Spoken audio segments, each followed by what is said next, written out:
Hey you guys, I'm Spencer Tunnell, and this will be my presentation on Verrocchio's Bartolomeo Colleani statue. So to begin, I'd like to give a brief introduction of who Verrocchio was. He lived from 1435 to 1488, and according to the National Gallery of Art in London, Verrocchio was the leading artist of the late 15th century in Florence. He's often celebrated and admired for his sculptures that he created after completing his training as a goldsmith early in his life, and he's also recognized for training and influencing a number of painters in his studio, such as Leonardo da Vinci. It is believed that Verrocchio taught da Vinci to first paint in tempera and often had da Vinci collaborate with him to discover and hone his artistic talents.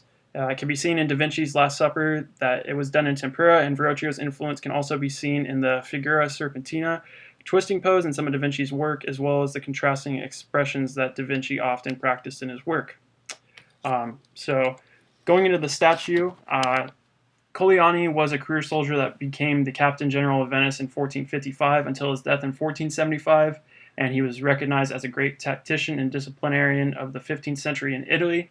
So before he died, he put away in his will enough funds to kind of get this statue going because he wanted to rival Donatello's statue of the Guatemala equestrian, which was of Erasmo de Narni, which was actually done 40 years prior, but Colleani knew that he wanted to kind of rival and have his own statue. So the statue is located in the Campo dei Santi Giovanni e Paolo in Venice, Italy. It stands at 13 feet tall, and it's composed completely of bronze in 16 different pieces. So 8 parts of the horse statue are in the bronze, and 8 parts of Colleani are done as well. So it can be seen in the statue that's incredibly symbolic of the fierceness and strength that Colleani displayed while Captain General of Venice. I believe the narrative of the statue is to honor and memorialize, again, the brute strength that Colleani depicted while he was the leader of Venice's military at the time. It's said in our book that Donatello's equestrian statue depicts a grim commander, while Colleani is a portrait of merciless might, and this can be seen with both Colleani and the horse. You can see that the horse's neck is cocked in a certain direction that kind of shows strength and charm at the same time, and then Colleani is just a depiction of a really brute, strong general that is leading his men into some sort of fight.